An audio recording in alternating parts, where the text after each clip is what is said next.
Well, so the transformation from tool guy and technician and mobile guy into shop owner, and we talked about it. My life. I know, right? Sorry, edit that out. We talked about it though. You know what I'm saying? Yeah. And boys, it was woo. Yeah. Tell me, why was it woo? A lot of damn work. It is. Yeah. Right. I don't think a lot of people realize that. Nah. And so we like just had this idea, like, I'm already doing it, man. I'm already doing it. Me and you had that talk, right? Because we talked about. I remember we were talking about the building. And you're like, no, I'm going to go get this giant building. I'm going to do this. I'm going to do this. I'm like, bro, hold up just a minute. Yeah. Let's talk about this for a minute because that's going to be expensive. And by the time you outfit it and you do all those things. Now, you went into the small shop, right? Yeah. And you found success in the small shop. And then you moved into a bigger shop. Really nice facility, by the way. Kudos to you. Thank you. But you turned into David and I. And we've had some telephone conversations where I'm like, I'm hearing you at the top of your stress meter. Oh, yeah. Yeah. Trust me. Ready to be like, no, I'm done. This summer was a freaking roller coaster. Usually summers are hitting it. And that was our whole town. Like, cause I'm friends with a lot of shop owners. Yeah. And you still get the one shop owners. Oh, we've been so busy. I don't understand how you're not busy. Blah, just trying to make yourself look better. But then you got the other shop owners, and it's like, nah, we've been hitting those same roller coasters and twiddling our thumbs. Like, Ryan Martin. I mean, he's like, yeah, we've been averaging almost 100 a month, and he's like, but not anymore. Like we slowed way down, but everybody in our town's now on the uptick again. So it was just exactly. And we did the same thing. It was up and down, up and down, up and down, and we got in a good groove here the last couple of months, and we're moving really good, and things are awesome. But that is like for the tech, in a lot of ways, that's a financial roller coaster, right? Especially if they're bonused or paid flat rate. So that's a financial roller coaster, and that's hard on them. But as an owner, boys, like you're because me and you talked at the 4th of July party, and I'm like, dude, I'm really questioning all of this. Yeah, I mean, because my guys are hourly, and so I did that because I like to know. Because I was a flat rate guy, and I trust me, I love flat rate because I was just really good at flat rate. But I hated the weeks where there was nothing to do and you had crap paycheck. So I like knowing that he's good. Yeah. Well, as good as he can be right now. Yeah. Relatively speaking. You brought it up. Let's just go ahead and talk about it. What happened? We had a pretty bad accident at the shop. That's scary as all get out, dude. Trust me, it was. I have nightmares about something happening to one of my people. Yeah. And I run around in my head sometimes and I'm thinking, what would I do if? What would happen if? And I've got a good friend of mine who owns an energy company. And I've told this story before, but he basically came in at some point and he's like, hey, gotta go. I know I came to pick up my vehicle, but I gotta go. And he's like on the phone and he marches out. And they had somebody that was very, very severely injured, and he had to go talk to the family, and he had to deal with all this stuff. Yep. And I was talking to him about it later, and he's like, this will eventually happen to you. He's like, you own a business, this will eventually happen. And he said, I hope it doesn't. But he said, if you grow your business, this is going to happen. Yeah. Are you prepared? Trust me, that because I called his wife, like as we got 911 ready, they were talking. I passed the phone off to, it was either my wife or my daughter because they were both standing right there, and let them take over 911 call. And I called his wife and I was like, hey, like there's something bad that really happened. I don't know the extent of it. EMS is on the way. Just try and get here if you can. If not, I'll tell you which hospital they took him to. It was a very scary moment. And luckily just some stuff kind of all played out to where it didn't get as bad as what it could have been. Yeah. So like you haven't been in my new shop. You walk in the front door, then it's a long hallway back. There's a kitchen, and then behind the kitchen's the shop. My oldest daughter just happened to be in the kitchen whenever she heard the crash, walked out the shop to see what it was. If she wouldn't have been sitting there, it probably have been 5 or 10 minutes before I walked out the shop. Even realized something was going on, right? But he was still breathing, though, under the car, right? To my knowledge, yeah, because he was able to talk under the car. Okay. But you could hear the duress in his. He was like, "Please get this car off of me!" Like, he was probably under a lot of stress. And then he cracked a rib, right? Broke 2 ribs. Yeah, so he's probably. And then It's weird, and the doctors were trying to explain how it worked because I was at the hospital this morning. But the car hit and pushed sideways on him. It didn't break the ribs where the car hit. It actually broke the ribs on the other side from where the force went over and broke the other ribs. And then he's got popping noises on the left side from where they said most likely cartilage was broken between them. So his rib bones are actually popping back and forth because they're not being held in place. And so, I mean, the first question is always, well, like, how does something like this happen? And I think as shop owners, it's easy to look at this and say, what did he do wrong, or how did this happen? Yeah. And the first response is no. Are you okay? And make sure they're taken care of. Make sure they're going to be okay. And whatever we've got to do, we do have to do a little bit of a analysis. Yeah. To determine, like, how did this happen? And it doesn't even matter if they made a mistake or they did something. We talk about complacency all the time. Complacency will get you killed. Yeah. I remember we were remember behind my shop when we went and all shot pistols that day? I didn't like that day. I did not like that day. And so there were staff girlfriends that came, and they were flagging everybody. Everybody. With a pistol. Yeah, that's why you've seen me just kind of stand back. I was like, I don't need any of this. I hate to tell you, 9mm. I don't think we could have stood back far enough to avoid it. But you know what I'm saying? Yeah. That complacency. Is how you hear about somebody getting hurt. Yep. And it, like, a pistol's one thing, because complacency with that will get you killed. There's no ifs, ands, or buts about it. Firearm safety, number one, right? But when you get into a shop, we're not out handling a pistol 7 days a week, 8 hours a day, right? Yeah. In a shop, that's something we do every single day. I mean, he's done, I couldn't even tell you how many alignments on this system. And so, I mean, kind of my outward analysis afterwards, because then I started kind of looking around after the dust settled and everything. Well, I guess I'll tell everybody because we haven't really explained what happened. My technician was doing alignments. We don't have an alignment rack. We have stands. So you pick the car up on two posts, set it down the stands, do the alignment. The front alignment stands popped out while he was under the vehicle. Front of the car fell down, crushed him underneath it. So that's what happened. After EMS was done and they were gone and we just kind of let the dust settle for a minute, I went over the car. The car was in neutral instead of being in park, which that would have helped out a lot. If it was in park, if the brakes failed, whatever, it was a neutral. And then the stands were out to the sides. And so I don't know if because he said he's seen a tire roll a little bit. So I don't know if whenever it rolled, it wasn't perfectly centered under the tires and one stand just slid out, which caused the other one to kick out as well. Mm-hmm. I've got cameras, but I haven't reviewed the footage yet. I'll do that this coming week. Yeah. I mean, don't let it get recorded over. I don't think it will. I think it records up to like 30 days and then records over. So if you double check that, because 30 days is a ton. Yeah. 30 days, dude. I've got almost 30 terabytes in one system, and I get 4 days. Really? Yeah. Well, you've got 85 cameras. That's true. But actually, no, I need to check that because I've probably got more cameras than him. Yeah. Okay, then. So you got a couple days then. Yeah. I'll figure it out. 4 days is about the limit of what I get. And man, do you have cloud access?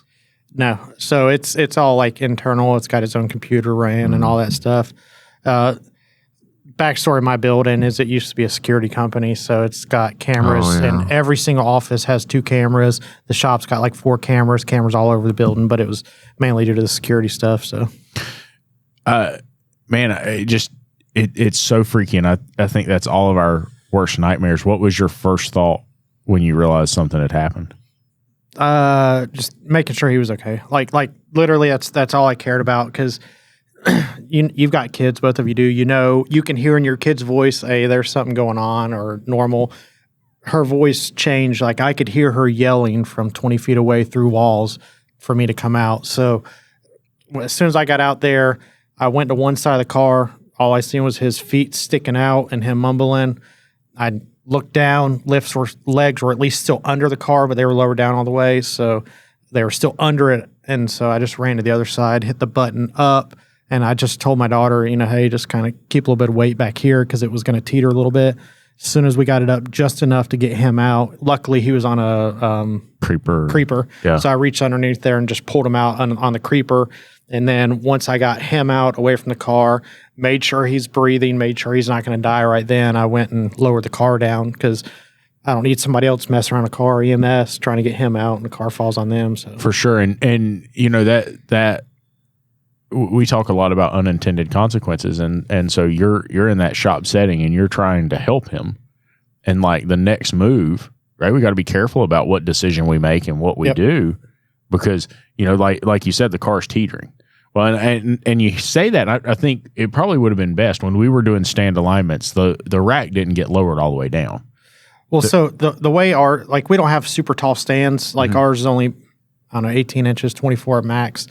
But the laser is on the lower part of the tire. It's not middle. It's on the back. So we have to drop the lift all the way out of the way so that way the laser goes forward. Gotcha. So, yeah, because we've been trying every different way because You couldn't put bigger adapters on the lift arms and pick it up. In other words, you get more clearance.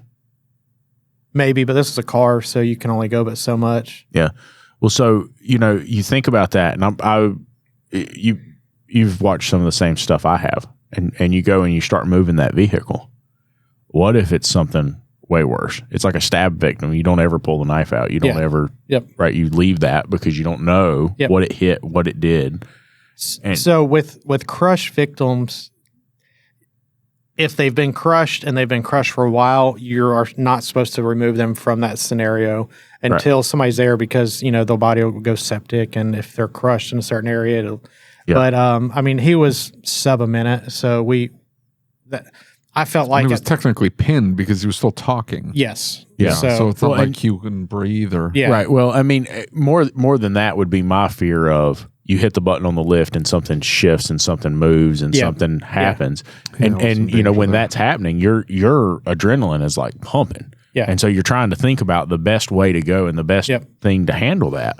And like, I still remember when the one fell on me. Right. And I think the after effects of this for him are going to be like he may be able to get underneath a 2-post lift. I think he's going to have a hard time doing that job again in the future. Because I'm going to tell you something. When that truck fell on me, like it was slow motion, right? I remember I'm underneath it and I'm walking out from underneath it, and I remember that arm. Like I can literally see in my head that arm moving on the back of that frame rail. And it's a 12,000-pound truck. And so I remember getting out, and I remember what I did, and I remember where I went. And so when that truck turned and the rear left arm kicked out. And when it kicked out, the truck came up in the air like that. When it came up in the air, the front arm kicked out, and the truck literally went. And it just, dude, it was like slow motion. It was like it wasn't even happening. And the truck is literally over top of me like this. The lift arm, when it kicks out, blows me. It hits me in the chest, right? It hits me in the chest, and I fly backwards, hit the wall. And when I hit the wall, you've been in the old shop, my feet, like my butt slams to the concrete, and I like slide down like this. And I literally, in my mind, watched that truck land on top of my legs, right? And so that truck's turned completely sideways. My legs are out underneath the lift. And when it fell, lift arms up here over top of my head. And when it fell, I've got the toolbox on the right side of my legs and the wheel of the truck opposite. Toolbox on the left side of my legs, and the wheels laying right here on the other side. Like I could not move my legs apart because I was in between it like that. You know what I'm saying? And dude, it took me, and they'll pick something up, and especially if it's a Chevrolet and I'm in that shop, if they've got it too close to that lip on that frame, set it back down. Not doing this. Move it. Right? I'm not playing this game. Yeah.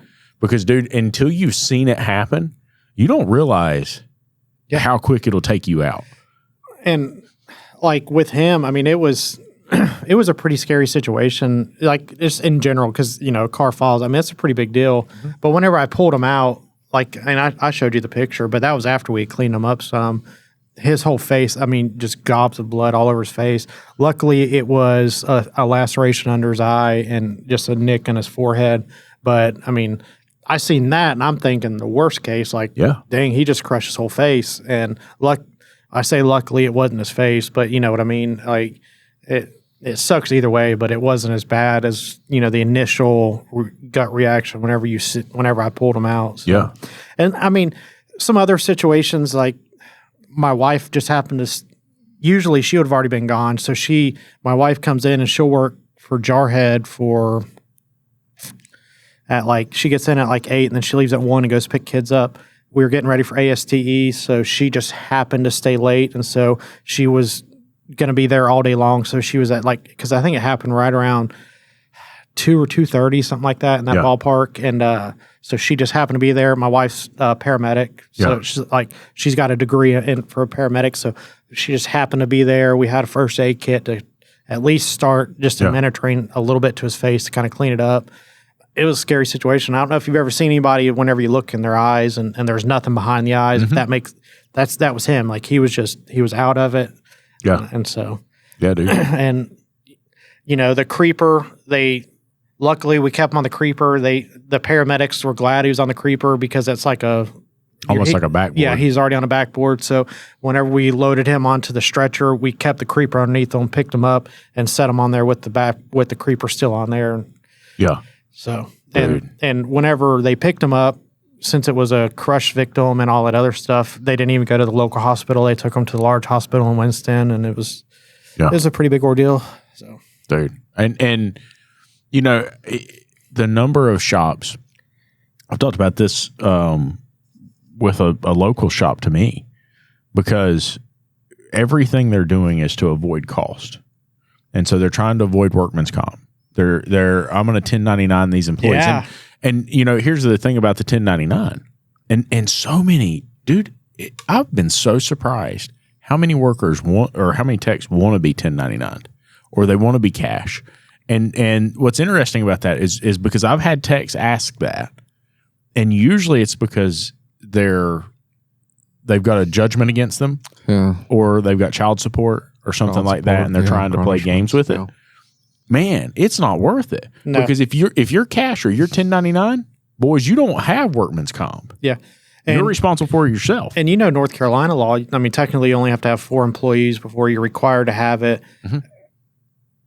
Earlier this year, I didn't have it because for a while it was just me. And I'm not covered on workman's comp, just like owners aren't. But he was with me for a few months and I was like, yeah, we're going to get workman's comp. I'm glad I did. After EMS picked him up, you know, I called my insurance agent and I was like, hey, we just had a major accident at the shop. It's probably going to be pretty expensive. How's workman's comp work? And he was like, you're 100% covered. He's like, every single bill, you're not going to have to pay. There's no deductibles.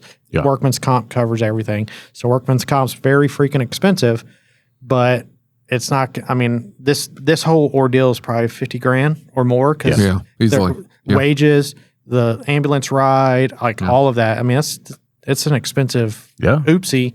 And if you don't have the insurance, I mean, you're paying that or you're out of business or whatever. Yeah. Well, I mean, even if you go out of business one way or another, you're still paying it, right? You're not getting out of that. You will pay that bill. Yep. They will come get you. And you definitely won't open another business in your name ever again. I can promise you that. Dude, that's... And, you know, then you kind of look at other stuff too. Aflac, a month and a half ago, just happened to come stop by the shop. They're like, hey, you guys want, you know, the coverages? And so we elected, he's got short-term disability through Aflac and he's got like an accidental thing through Aflac. So he's getting paid out. He's going to be getting paid out through all that. So it's good to have insurance. Because this would have very, very much sucked. Like my livelihood probably would have been gone. Like I don't even care about my livelihood because, you know, if he died, then I'd be feeling horrible. And I feel bad that he's hurt now. But then you also kind of look at the personal side of it. You've got, you know, because it wouldn't have just affect his family to be affecting mine and everything else if you're not properly covered. Yeah, for sure. And dude, I'm telling you, when we look at insurance coverages like that, you mentioned something a minute ago. Well, I didn't have workman's comp because I'm just the owner and I wouldn't have been covered. Dude, I elected to cover myself. Really? And I have disability on myself. And we don't have Aflac in the shop. It's something I've thought about doing. But, I mean, think about that. And everybody's like, well, I'm just a single owner. It's not that big of a deal. What happens if something happens to you? Yeah. right? And then you've got those medical bills and you're trying to take care of yourself and you're trying to do all these things. Well, it costs money. Hey, dude, you could divide what workman's comp is going to cost you per employee for the next however many years. Oh yeah, and still not spend what you would have spent. Just this, yeah, yep, 100%. And now for me, I've got free health care through the VA, so that's kind of why I never really necessarily elected for my stuff, is just because if I get hurt, it's well, you guys are all paying for it. Thank you, everybody. But you're welcome. Thank you, man. But so that's why I didn't elect for me. But I do have short term for myself. I mean, isn't there some type of like protocol that if you're working for somebody else and you get hurt and no, but I mean, you lose your income. There's nothing unless you have some type of disability or something. Yeah. Thank you, Lucas. I mean, I just want to point out that like. Right, like when we were talking about that other shop, right? We were talking about that we're probably $7,000 or $8,000 a month in total expenses. Yeah. Oh yeah, trust me. Yeah, I know. And you can't work. Yeah. So I mean, I have short-term disability for myself. I didn't elect to put myself under workman's comp though. Yeah, but I mean that makes sense, right? As long as you've got some form of disability. Yeah. So. But it's all numbers games. You just got to figure out what that stuff works best for you. But not having any insurance, you're man, that makes me nervous. Yeah, and so the car, the car is minimal compared to the rest of this.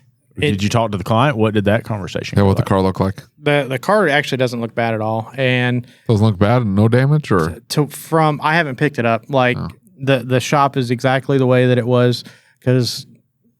Just with everything that was going on and then trying to get ready for ASTE, it was as soon as EMS left, I pulled the car off of the rear stands and kind of readjusted everything, set it down, shut the alignment machine off, and I was like, this is a Monday thing. I'm not messing with it right now. At the moment, I mean, it's kind of white lie. I wasn't in the mindset to have a conversation with a customer, so I just called the customer and said that we had a parts issue and that his car's going to be running late till next week. He's like, that's fine. Just let me know next week. So. But it didn't like scratch it or do any body damage? Not that I can tell. So tires were on it. Should have been fine. Yeah, tires were on it. The only thing that might have an issue is in the rear because whenever it came off the front stands, the rears rolled forward. Trying to repicture it in my mind, but I think the rear stands might have been set on the bumper of the car. So I'm gonna check all that, but that's a Monday thing. That's not a yesterday thing. So I still think though, if I were in your shoes, from my experiences, I probably would have called the client and said, "Hey, listen, we've had an accident and somebody was hurt. Your car looks okay." That would have freaked the customer out. Depending on the customer.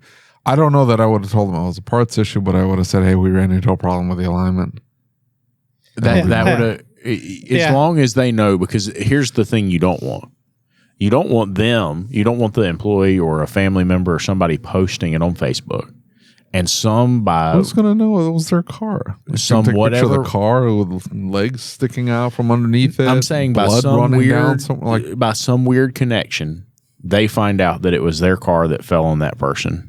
And they feel like we were not truthful with them. That's the only fear I would have. Yeah, that was going through my mind, but my mindset yesterday was I don't even want to have a conversation right now. If there was no damage to the car, I would have taken care of dude, got him to the hospital. I would have looked over that entire car because that would have been eating me up.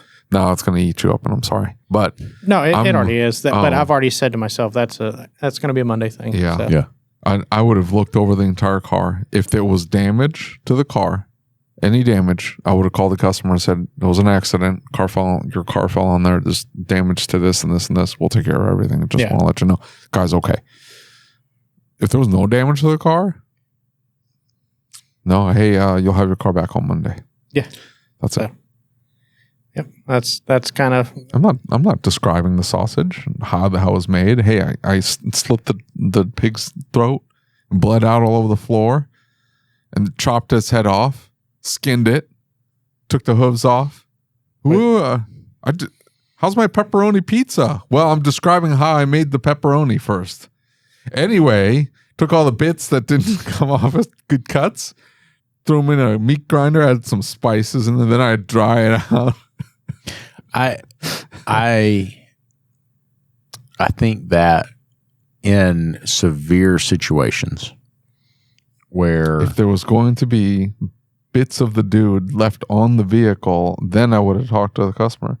If there was no way to know that there was anything wrong with that car, that it had almost crushed somebody, I mean, and I think I would have, if it was a long-term customer and I knew the customer well, maybe I would have been more detailed. Yeah, that would have definitely. No, been this I knew this was his first time. Yeah, first-time customer, like. Yeah, you got a good point there. And then, or if it's a customer that I know is like super persnickety about their car, like, hey, that scratch wasn't there till it crushed that guy. What are you talking about? No, this was the car where I remember I showed you the RO and I was like, this is the one where they just bought the car 2 weeks ago, and this was the RO. Used car dealers are dirtbags. Used car dealers are dirtbags. I've got a 2011 Explorer sitting up at my shop. The AC compressor didn't just go out; it exploded. The car does not run. You got to take the belt off to get it to run. Yeah, to get it to run. That's how bad this compressor was. And so we call the guy. I'm like, hey, we got to do rear AC, front AC, compressor. This thing was catastrophic failure, and they still had the 30-day tag on it. and the used car dealer's like, sorry, my bad. Anyway, you're on your own. That's how used cars dealers roll. Yep. That is how they roll. And I get calls all the time. They're like, hey, how's so-and-so down the street? And I'm like, listen, they're all horrible. The cars are all junk, and I don't blame the dealer. It's just the nature of their game. I don't know how they sleep at night. Yeah. I would spend way too much money fixing that car to then sell it at a loss just to get my money back out of it. I'd go out of business quickly. I see all the time shop owners, especially guys who are techs, who are starting their first shop, and they get in bed with used car dealers. Now, when I really started working on taking the shop from a dungeon to something decent, I did work with a used car dealer for a little bit, and they were pretty good. They were pretty honest, and they were pretty straightforward. But I'm going to tell you something. If you're working for used car dealers, the way they make that work for them is so when you're fixing their car, you are taking a percentage of their profit. Yeah. Oh, yeah. And so they have no interest in reducing that profit any more than they absolutely have to. They want to keep as much margin as they can, right?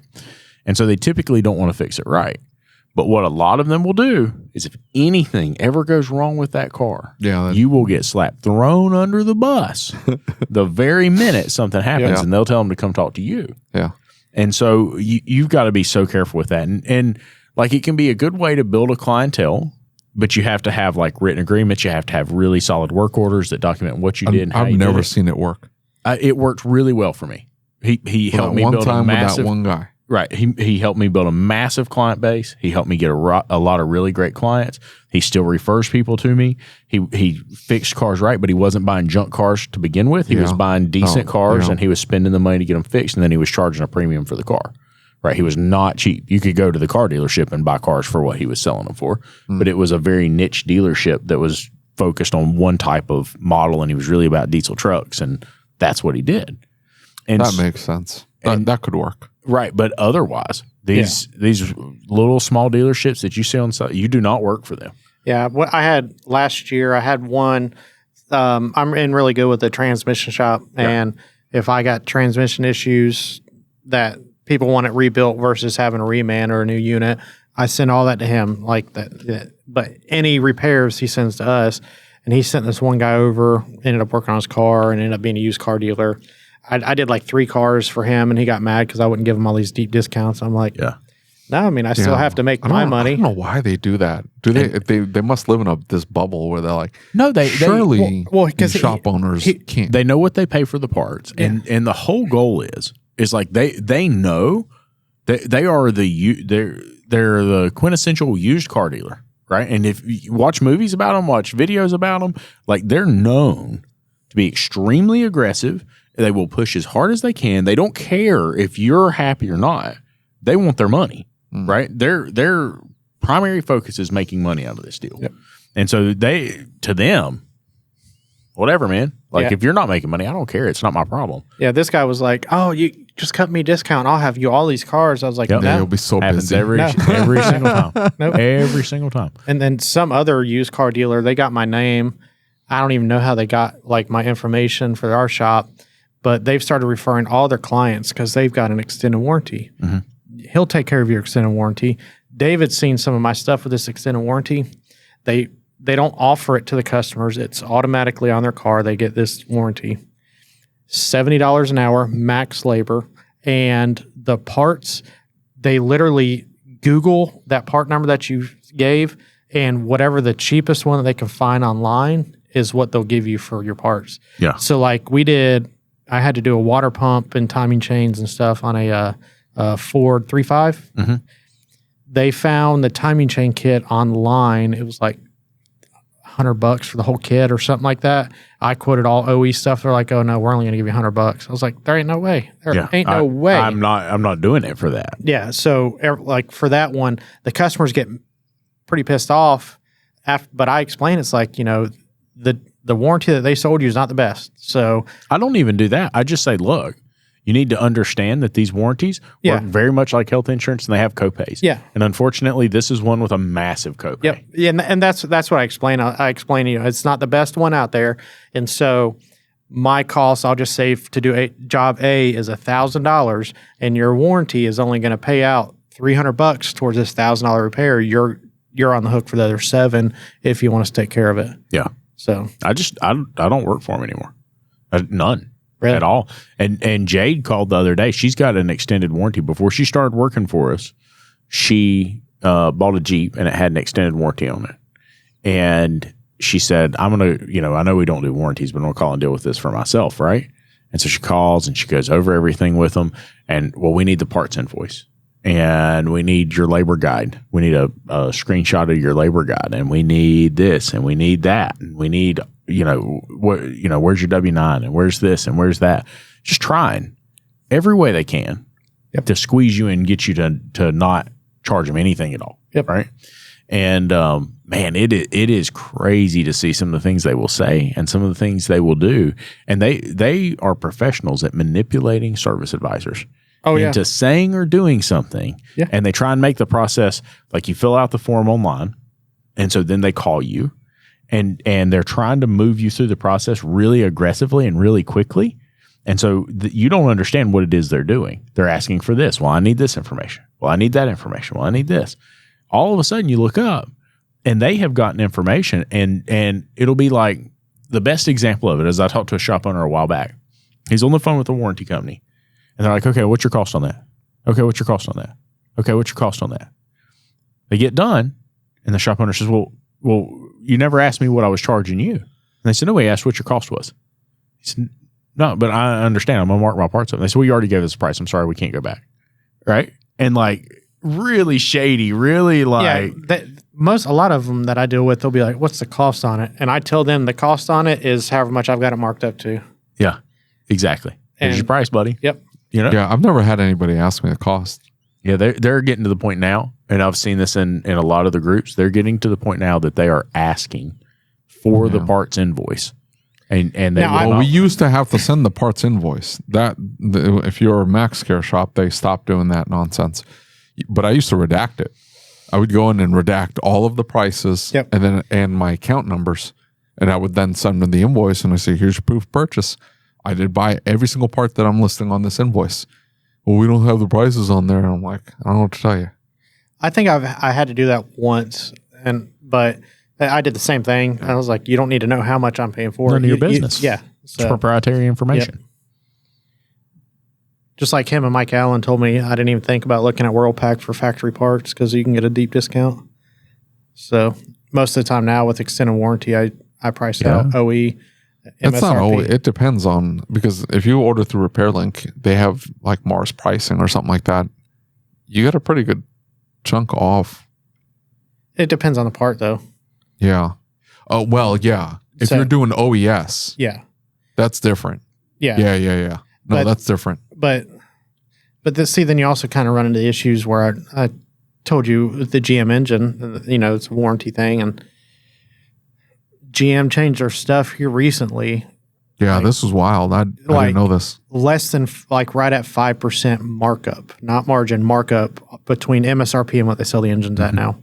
And so like this one that I just did, MSRP was like $3,800, and I think I paid $3,300 for the engine, $3,400 for the engine. There's like no money in the engine at all. Holy shit! Yeah, And there was no and there was no remand option besides Nothing. OE. Yeah, even FVP like C&K Auto, because Yep. they usually have No. everything. no, this was a 17 Ecotech, or 2.5? I think I don't remember. I've still got the RO. Like we just closed it out this past week. but I just bought a. this one wasn't available anywhere but the Really? dealer. Yeah, There's something weird on it. maybe I don't know. Here's the thing is, and if a consumer goes to the dealership and gets that engine at that price, and they do it, and we talked about this last week with Seth and with that one person who commented, like, dealerships doing repairs super cheap, right? Yeah. I just don't see how we can. It doesn't matter. About trying to compete. Right. Yeah. I'm not offering the same product. I'm not offering the same kind of service that they offer. I can't do that. Yeah. That's the deal, though, was that, hey, they're doing it to take care of the customer because it's a customer service thing. Like that engine shouldn't have failed. They understand. Yeah. Now they're going to cover it. So they're doing it at a deep discount. So yeah, it's not even a competition thing. Like it's warranty deal. It's a Kia and Hyundai engine. It's like, Yeah. You get a locked up Kia Hyundai engine. What are you putting a Kia Hyundai engine in it? No. Yep. You're sending them down to the dealer and say, hey, the dealer will put one in there for you if you argue enough. Yep, for sure. And boys, do they push back? Yeah. They have been pushing back a lot more. I had this guy, and I don't know. It's like it didn't even register. He calls me. He's in my BNI group. And he's like, hey, I got this 17 or it may have been newer Kia 4-cylinder. Can you get me a remand engine? Put it in. I was like, dude, no. Like there are no remand engines available. You can't get used. They're gone because Kia snatches all of them up to put them in or to rebuild them. To rebuild them and put them in. These customers lines of them at the dealership. You have to go back to the dealer. Well, I thought I'd give you a shot. No, there's no shot to be given. Like this is anybody that would do that, you better watch your butt. I don't know who in their right mind would even try. Oh, we've seen some shops do some stuff that you just could not even fathom. If it were like, but if it was way past 10 years old. Yeah, so it was like a 9 or something like that. They are getting a whole lot stricter now because like whenever I bought my daughter's car, it had a rod knock in it, and they had a lifetime warranty on her car, and so I had an engine put in for free, but they got rid of the lifetime warranty. I have a 16 or 17 Optima engine knock. I called the dealer and they said, do you have oil change records? Call the customer. We don't have any oil change records. Like, and their sticker was like 20,000 miles past due. Whenever the recall first dropped and I was at the dealer, I mean, they didn't care. Everything. Everything. It didn't matter if they ever did oil change or not. Yeah. Like we were actually doing engines. Like we do an engine, the customer would drive for 30 or 40,000 without an oil change, then we'd be putting another engine in. Yeah. And Kia was just covering it all because they didn't care. But now they care. And so I told this customer, I mean, it's a 17 Optima. It's sitting at my shop right now. That's one of the ones that they abandoned because Kia wasn't going to put an engine in it, and it's almost $10,000 to have an engine put in. Yeah. Exactly. And that's if you can get an engine. You can. Can you? Yeah. You can get an engine for almost all of them. They're all in stock now. Well, my dealer's sketchy. Anything. My Kia dealer is the worst. I hate this Kia dealership. But when's the last time you called? Like recently? Within the last year. Okay, because like at the height of like when the recall first dropped for the 2.4s, the 2.0 and the 2.4s, they were on like national back order. But at the time, like we were doing like 20 engines a week, 30 engines a week at just our small dealer. So they were hard to come by then, but now, they keep them in stock. It's so bad that we get the Kia part number and we put it into the Hyundai dealership's repair link system, and then we order it through to the Hyundai dealership. I don't want to deal with this Kia dealership. I don't mean The to. worst. I don't mean to throw shade at owners of those automobiles, but I'm going to. They're nice cars. What are you talking about? Yeah. They're really nice cars. Yeah. Here's the thing: is that And the amount of technology you get for the price. like, for instance, some of these automobiles that we work on, a couple hours from the dealer, right?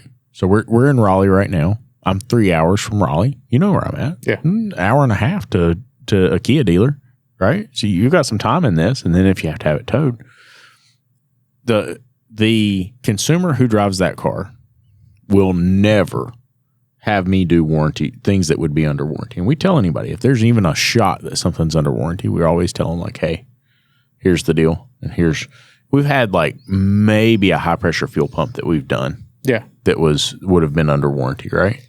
And I even go over and above. I'll call the dealer with the VIN number and figure out, hey, yep, the car's under warranty. Yeah, for sure. You go do it. So yeah, absolutely. And so we would do that, and we'd spend the time to go through that.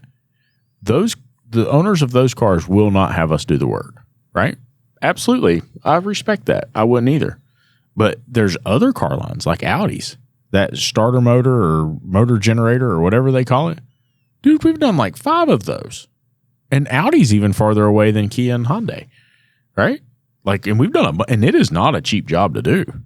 I don't understand your point. Well, I'm just saying, like, wait, the customer was paying for it, or customer pay at the shop. That makes sense. Like if you buy a Kia, you sort of buy it because you want everything covered under the warranty. Yep. Mm-hmm. You don't an Audi. You want to drive an Audi. That's pretty much the extent of that in it. Yep. Yeah. The Kias are nice. Yeah, they're So? fire. I've not been in one in years. I don't. They're fire. You know, literally, they are fire. Didn't they just have a recall fire. on the lines? The recall for the fire started shortly after the engine recall. Yeah, they just rolled out a new fire hazard. They probably did, but like the 24 million Kias being recalled. Probably. So the fire This just dropped. The original fire one for the GDI engines was Hey, real quick, hold on. What time is carts? we need to leave here at 4:45, and we've got a 3 o'clock. Just saying it. We've got time. Okay. Well, I'm saying the guy we gave away the scholarship to is asking. Oh, okay. Yeah. But the original fire recall for the 2024s, technician fault. Yeah. The entire recall that we had to do for all of those was going back and checking over technician error. So that high pressure fuel line from the pump down to the rail is a one-time use. And they kept They wouldn't torque it, and then there was also a mounting bracket that was on the side of the block, and they wouldn't put the tab back on. They would leave that off, and then they weren't torquing properly. Even though the engine kits came with new lines and everything, they weren't torquing them. Some people what's were so using funny about that is that I got my chops busted. Hey, hold on. 3.4 million vehicles in the U.S. and telling owners to park them outside due to the risk of engine compartment fires. The recalls cover multiple car and SUV models from 2010 to 2019, including the Santa Fe and the Sorento. Documents posted Wednesday by the U.S. National Highway Traffic Safety Administration say the anti-lock brake control module can leak fluid and cause an electrical short that can which can touch off a fire while the vehicles are parked or being driven. So your car might light on fire while being driven. Yep. Well, so we're talking about that high pressure fuel pump, and I got my chops busted by a dealership, right?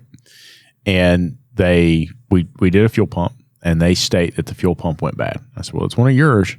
Here's the documentation for it. And the consumer's mad as all get out about me or at me. And I'm like, hey, it's like if you had called me first, I could have helped. I could have sent you to a warranty facility and it would have been covered no matter what. But you didn't call me first. And if you'd have called me first, and I could have talked to Kia and said, hey, look, this is a part that you replaced or that we got from you. And so they charged him to do it. And he's like, why is it so much more expensive from you? And I'm like, can you send me the invoice? It shouldn't be like any different. Oh, boys, they did not replace the line. Yeah. And so like the quick connect line, what was originally wrong with the pump is that when the car it came into the shop, it was leaking fuel. And so we went back there and we took it off, and Terry's like, yeah, he's like, the line's loose. But it doesn't make sense because the line looks okay. I don't understand why the line would be leaking fuel. And so we popped the line off, and you can see somebody has at some point smacked the outlet line. And so it's knocked the ridge that the quick connect locks on. It's like mushed it down, right? And they're like, oh, no, that doesn't have to be replaced. I'm like, dude, there is a literal recall because y'all weren't replacing those. It's in bold letters. Like, right, it has to be replaced. Yeah. Yeah. But this is a plastic line? No, well, there's metal. a plastic line and a metal line, but the metal line always has to be replaced. The metal line never gets replaced. It always for Kia Hyundai. Has to be replaced. I know or it says will that catch in on SI. fire. It does 100%. And that We was replace a lot of metal lines because they're leaking. yeah. That The one little end deforms. That's Yep. what. Yeah, because they're one-time use. it's one time use, so it mushrooms out to that fuel rail and to that fuel pump. And so whenever you put it into another one, and it let's just say the machining just a tiny bit different, it's not going to make that tight fit. Yeah. And so like the original recall, whenever that came out, it was put a torque wrench on the upper and lower. If it moves any at all, replace the line. And then if the bracket was missing off the engine, you had to replace the line. Yeah. It's rowdy because, I mean, like, the fact that they wouldn't do that. Yeah. They wouldn't at least, I mean. And that line's not cheap. No. That's like my cost. I think the last one I did was almost $100 for just the line. But I mean, I'm just saying, like, $100 so you don't die in a car fire? Yeah, that's not that much. But I not that cheap as like $1,000. Like, no, that's my question not is, that if cheap. you're a dealer service advisor and you know that damn thing's supposed to be replaced, Yep. and you wouldn't even put it on the invoice, what in the like? Does that not just Dude, like that happens all the time? You know how you know they weren't replacing those lines is that they didn't stock the stupid line. So you're ordering the high pressure fuel pumps in stock, one available, like one in stock, and then you're like, oh, here's the line that service information says has to be replaced. Never in stock. Never, ever, ever in stock. So they have the pump, they don't have the line. They're not replacing lines. So that's how you know. Yeah, when get a dirty the, letter from Kia? when the engine This recall is not a Kia thing. This is an individual dealership thing. when the engine recall very first came out, the line was not in the initial recall parts kit. Yeah. I'm talking about service information. No, I know not that. reuse the line. Do not reuse it. That line wasn't, and then they kind of changed it, and then after maybe a month or two, they started adding the line in, and they started adding in because like with the injectors on GDIs, you're supposed to replace the injector O-rings. Like whenever you pull those out, you're supposed to replace them. People weren't replacing the injector because they would just pop them out and just shove them into the new hole. Really? Yeah. Yeah. And they would blow combustion gas or fuel back out. Yep. What? So, yeah. I mean, you got to think like whenever the recall very, very first dropped, I mean, it was pretty decent. It was like a 9-hour total ticket. At the time, I was doing start to finish putting an engine in like 2 hours, 2.5 hours. So it was good money. But then they dropped it from 9 hours. Now they're getting paid like, I think it's sub 6 hours on some of these engines. Holy crap. Yeah. That's, and we've heard a lot of that warranty times are like hardcore decreasing right now. Yeah. And they got to go to a 32-hour work week. Do you know the demands from this right here is why warranty times have decreased is Facebook. You think so? Yeah, 100%. Because I'm still in some of like the Kia Hyundai groups, and you'll get these dumbasses, and they'll go in there and they'll be like, "Oh, this new recall, this new part, I'm doing it this and saving all this time." And oh yeah, there's Kia's in these groups, Hyundai's in these groups, all these car manufacturers. So you'll get some dumbass that's like, "Oh, I did this a whole lot quicker, and here's how I did it," and then they'll figure out that's a legit thing, and then they'll go in and they'll change the write up on it. Well, I mean, the dude that just died that worked for Ford and then worked for me. Yeah. He made bank doing the door latch recalls on Ford. And I can't remember what the deal was, but this dude would go around bragging about like how he had just absolutely ripped them off and he had just absolutely screwed them. And that, he had found ways to fix part of the latches so he wouldn't even change them. So he had a box full of, he had a box. And I'm like, dude, that's wrong. And this was near the end of his tenure with us. You know what I'm saying? He was on his way out. But it. Don't let him lie to you. That's how you got hired. He's like, I just keep a whole box of parts I didn't use. Aren't you to replace the whole latch? Yeah, but fixed is fixed. Is it fixed? That's I like you. You're higher. like way back when the Sedonas and stuff were having the timing chain rattle because of the tensioner failing. Yeah. They wanted you to drop the engine to take the front cover off, so it was like a 20-hour job. Techs found out they could do it in the vehicle. You just got to jack it all the way and they can, to the tippy they top. can slide the front cover out. Yeah. Somebody was in training and was like, "Oh yeah, I don't pull the engine. I just pull the front cover off." And Kia came right back out and took a 20-hour recall and dropped it to like 6 hours. It's not easy though. It's not. It's still like you try to sneak that cover it's back still in. a 6-hour job. It's not 6 hours. Well, I mean, I guess if you do 50 of them a day, but like you've got to be so careful because you're siliconing that cover, and you nick that silicone, that sucker's going to leak, and then you won't know for a week, and then it comes back. Yeah, man, it's still not easy. Like the steering couplers. You ever done one of those in your shop? Yeah. Mm-hmm. That whenever that recall first came out, it was like over an hour. We still charge that. I mean, that's what I charge. Yeah. But then they dropped the recall. It was down to like 6 or 7 tenths. But me and another guy in the shop, like, because they realized you didn't have to pull the column completely out of the car. Just drop the column down. Mm-hmm. So and once they updated the recall to do that, me and another guy started racing just to see who could get it done the fastest. I could, on an Optima with a keyed ignition, because it was just easier on a key than a push button, I could do it in like sub 10 minutes, like 7 or 8 minutes to do one. I don't understand. I don't understand the mindset. I don't understand the appeal. I from a manufacturer standpoint, yeah, you want to pay as little as possible, but that's only because you live in a flat rate world. So you want to pay as little as possible to get that.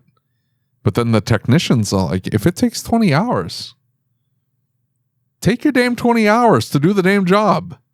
Yeah, but you just said it to yourself, flat rate. So if they could get a 20-hour job done in 10. Nathan Bryan had a whole post on this. Like, yeah, why if you work 40 hours, you want to flag 40 hours or there's something wrong. Why are we trying to push for 50, 60, 70 in a 40-hour work week? I went to this class. It was a good class. Nice guy who put it on. But that dumbass stood up there and he goes, I think a good tech he sounded like that too, and can do 8 to 12 hours or 10 to 12 hours in an 8-hour day. Otherwise, they're a junk tech. That is the dumbest garbage I've ever. You're either padding the ticket up too much. He didn't come up with that. He just regurgitating what some other nonsense, some other dumbass said. I'm just saying, 10 to 12 hours in an 8-hour. I'm burning all the bridges. In 10 to 12 hours build in an 8-hour day means there's something effing wrong with that goddamn ticket. Something effing wrong with that ticket, or that guy's going too fast. Something has to give. No. Don't tell me I found this trick where I don't have to pull the whole engine out. You got to think of it at a dealership, though. It's repetitive. You're doing the exact same jobs day in and day out. Sense. And that makes sense. Yeah. So you are speeding up because, like with the engines, I mean, the recall's all screwed up anymore now, so I don't really care. I'll say it out loud. Like, I got to the point that it's not a lie. It was about 2 to 2.5 hours from the time I rolled my roll cart to a car, from pulling the engine out back in running, was about 2 to 2.5 hours on average for a Kia Optima. But a lot of that's experience. Experience. A lot of that is because I knew I had to take out this bolt. I don't have to take out this bolt. I know I have to do this. I know I don't have to do that. Yeah. But there was a lot of trial and error in that. Correct. Okay. And so that's flat rate has its perks in that aspect whenever you're, especially like trying to beat the time for warranty work and all that sort of stuff. I don't know. I still at a dealership, fine. Look, you know 12. me. I just say my minimum level of acceptable performance is 8 hours a day, right? Do we create? Create's not the right word. When we build a ticket, we know that there is going to be time in that, right? Because we're writing estimates. We've got time in writing estimates. We've got time in all of these other aspects. I'm not saying we should charge for writing estimates. That's not my point. But we have a lot. I don't know. Hold on. Let's talk about that. Maybe we should be charging Brandon, the other Brandon, my tall Brandon. He's here at ASTE, and he gripes at us for not charging for research time. And well, that's what I was getting ready to say. I got to spend. I do. 20 to 30 minutes. You know who else does? Minkler. Yeah. Minkler has a like a technology charge, or I don't even know what the hell he calls it, but I assume, but it's essentially the charge that you would have to pay BMW to look up factory service information. He puts that on every flipping ticket. Now, he buys the yearly pass, he's got that paid off in a month. So the rest of the year, it's just profit for him, but he's putting it on there. And it's not that's how we make more money. It's the normalizing of, hey, I've got to flip and charge you for information access every time you come in, and I've got to do something to your car. I've got to charge you this information access fee. And that makes all the sense in the world, because Brandon, he'll probably listen to this and I'll never hear the end of it. He's right. We should be charging for information, research, something to that effect, right? Yeah. But I'm also competing against the shop fix shop down the street that I guarantee you is not charging a service information access. I'm burning all the bridges. That's what I was getting ready to say. He is not charging a service information access fee. He's flat rate. It's the cheapest oil that's going in there, and he's pushing his guys. I need 15 hours, and I'm going to pay. Is none the and wiser. They don't know the difference. I'm sorry, Mr. Customer. My guy researched that line has to be replaced. I'm sorry that the guy down the street isn't putting it on the ticket because it's not available at the dealership, and that means they can't turn this bay that quick. This car's going to have to sit at their shop for 3 or 4 days while they wait for this line to come in, but I'm not letting this car leave without that new line in there.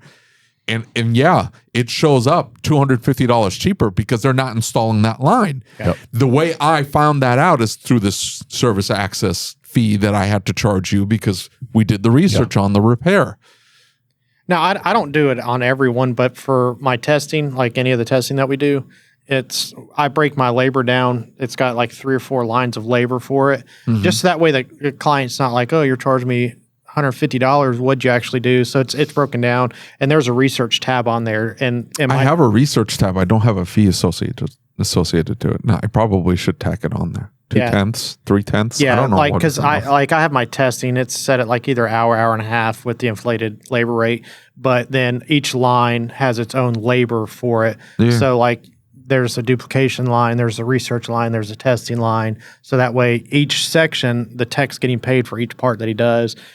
I do it so that way the customer sees it, but then also the tech knows, like, look, you're getting paid. Well, he's not. Yeah. He's hourly, so it don't really matter. But he knows this is contributing to your performance. Yeah, and so you do it. Pushback I would get from that shop down the street from me would be that you're going to eat it on the front end and reap the benefits on the back end. In other words, you're going to do the research, eat the research, so the next 3 that come in, you're paying for your opportunity. You're paying for the opportunity, yeah. Well, just like how most dealers get away from not charging diag, they fluff the ticket. Mm-hmm. Well, yeah, every single time. Like, because any customer pay stuff that we ever did at any of the dealers, it was, oh, you're getting an hour for testing, and then whenever you figured out, okay, you got to replace this purge valve. Instead of charging 3/10 for a purge valve, you had to 1.3, and then they would be like, oh, you're getting free diag, but it's going to cost you this much to have the part put in. Yeah. So it was, I don't know what episode it was, maybe episode 25, maybe. Bill Nalu. He didn't say it like that. That's what he was doing. But it was essentially like, we just don't talk about it.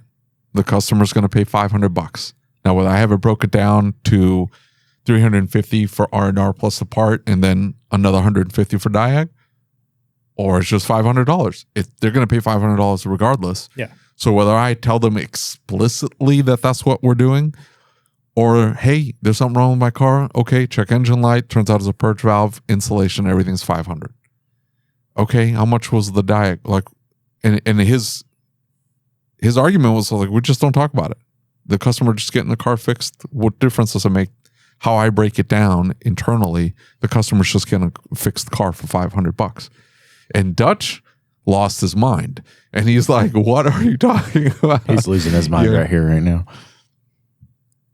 Was it from my comment earlier? No, it's from that same thread though. Oh, jeez.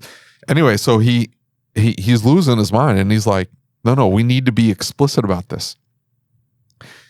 To the customer, it doesn't really matter. The customer's like, they have to pay $500. It's whatever. It is what it is to fix the car. Yeah, it is what it is to fix the car. Until they come back and they're with the warranty or something else messed up. And if you don't have it properly documented. No. So Nelu runs a tight operation. Yeah, for sure. He's documenting every detail of that. He's just not making it explicit to the customer that this is how it's broken down on your invoice. Dutch's argument was, we have to break it down to the customer, and we have to tell them, because otherwise we're never going to we're never moving past this whole they rolled it into the repair BS. Yep. Or the consumer never sees the value in it. They don't see the value. We're never going to build net value in it because we're not telling them what we're doing. Like, we have to tell them that we're running these tests in order to find the problem, and that comes with a fee. It costs. Yeah. Because otherwise we can't get to the solution without the fee, 100%. Without the payment. Which that's how, like, so, I use Shopware, and then so for my check engine light testing or whatever, each time it's on there, it's auto set up to where I've got like the checklist down at the bottom that you go in, you put in all the stuff. Whenever I quote the repair, I quote it off of the check engine light testing, and so it's kind of all wrapped together, but that fee is always there, and it never leaves and never goes hides anywhere else. So because I've had several. Well, can you not just take care of that? And it's like, absolutely not. I already had to pay somebody to do that work. I'm not going to give it to you for free.